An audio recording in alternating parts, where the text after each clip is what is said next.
ममता बनर्जी को खड़ा होना था पीड़ित परिवार के साथ और जो डॉक्टर हैं, जो समाज की सेवा करते हैं महिलाओं के, लेकिन ममता बनर्जी खड़ी किनके साथ थी?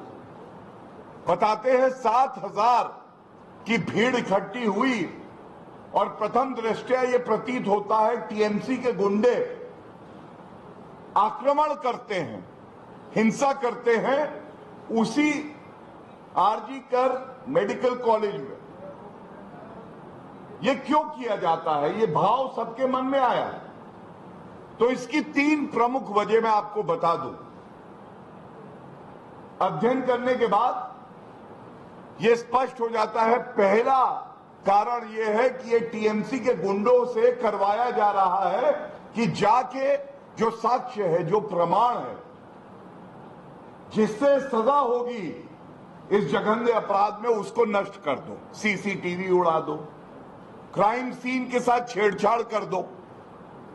हम सब जानते हैं कि जहां पे ये जघन्य अपराध हुआ उसके बगल में मरम्मत चालू हो गई, रेनोवेशन चालू हो गया, जिससे कि तोड़ फोड़ मचा के और कोई साक्ष्य और प्रमाण ना बचे, जिससे ये साबित ना हो जाए कि ममता बनर्जी के ही गुंडे हैं, रेपिस्ट हैं जिन्होंने ये कृत्य किया है। पहली बात, एविडेंस को प्रोटेक्ट करना, प्लेस ऑफ क्राइम को प्रोटेक्ट करना जिम्मेदारी किसकी है?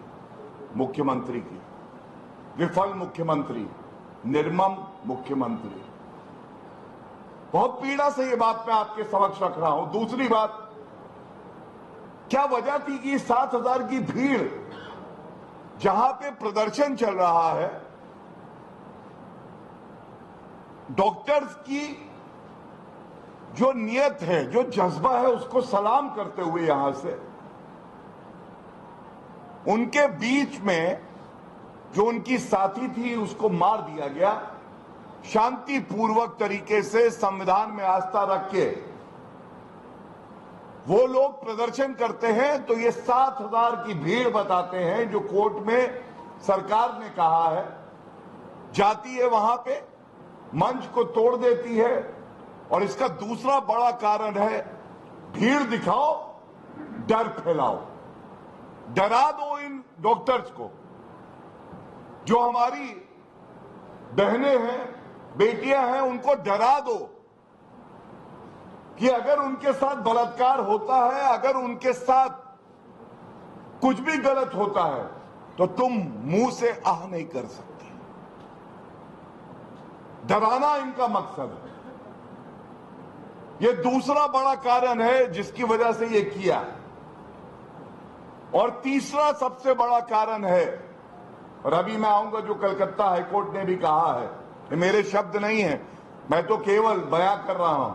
तीसरा बड़ा कारण है, गुंडा राज पश्चिम बंगाल में रहेगा, कानून व्यवस्था जो ध्वस्त है, संविधान जो तार-तार हो गया है, अभिव्यक्ति की आजादी का गला घोट दिया गया है। तो ऐसा डर फैलाया गया है कि वहां पे संविधान का गला घोटा जा रहा है। और इसको मैं जोड़ना चाहता हूं, आपको याद होगा अभी चुनाव खत्म हुए हैं, इंडी अलायंस के नेता राहुल गांधी हों, अखिलेश यादव हों, संविधान हाथ में लेकर घूमते हैं लेकिन संविधान पढ़ते नहीं है। संविधान बता के वोट बैंक का फायदा तो चाहते हैं, लेकिन जब पश्चिम बंगाल में ममता बनर्जी द्वारा संविधान की आत्मा को नष्ट किया जा रहा है, तो ये इंडी अलायंस चुप है। और मैं अब आपको बताता हूं कि अभी कुछ क्षण पहले कलकत्ता हाईकोर्ट ने लताड़ा फटकारा, ममता बनर्जी को आईना दिखाया, और ये कहना गलत नहीं होगा, एक करारा थप्पड़ है ये उस मुख्यमंत्री पर जो नहीं समझ पा रही कि उसकी जिम्मेदारी क्या होती है जब जघन्य अपराध हुआ हो। The Calcutta high court has said this. Calcutta high court ने कहा है कि यह फेलियर है स्टेट मशीनरी का, फेलियर ऑफ स्टेट मशीनरी। ये शब्द जो है ना, failure of state machinery, state machinery has broken down, ये क्या दिखाता है? आप सब जानते हैं इसके परिणाम क्या होते हैं। मैं उस पर टिप्पणी इसलिए नहीं कर रहा कि ये राजनीतिक मुद्दा नहीं है, ये मुद्दा है संवैधानिक महिला अस्मिता का, और ये मुद्दा है डॉक्टर्स का जिनके साथ भाजपा खड़ी है, जो सफेद कोट पहने इंसान के रूप में भगवान है। ये मुद्दा उनका है और इसलिए इसे उठाना आवश्यक है। और इसके बाद कलकत्ता हाईकोर्ट ने अभी आदेश भी दिया है, तमाम जो डॉक्टर हैं जिनके प्रति हिंसा करी गई उनको सुरक्षा दी जाए।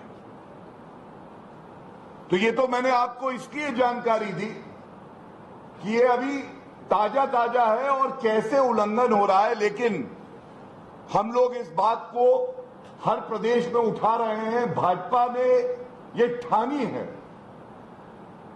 कि ऐसी मुख्यमंत्री जो महिलाओं को सुरक्षित न रख पाए और जघन्य अपराध होने के बाद वो पापियों के साथ खड़ी हो, आरोपियों के साथ खड़ी हो, तो उसको हम देश भर में उजागर करेंगे। 14 तारीख को एक प्रेस वार्ता और करी थी, 13 तारीख को हाईकोर्ट का जजमेंट आया था। ये 5 बड़े बिंदु मैं आपके समक्ष जरूर रखना चाहूंगा और हाथ जोड़ के ये निवेदन करूंगा अपने मीडिया के भाइयों से, बहनों से, लोकतंत्र का चौथा स्तंभ आप हैं। हमारी जो जिम्मेदारी है हम पूरी कर रहे हैं। ये मेरी विनती है, ये प्रेस वार्ता नहीं है,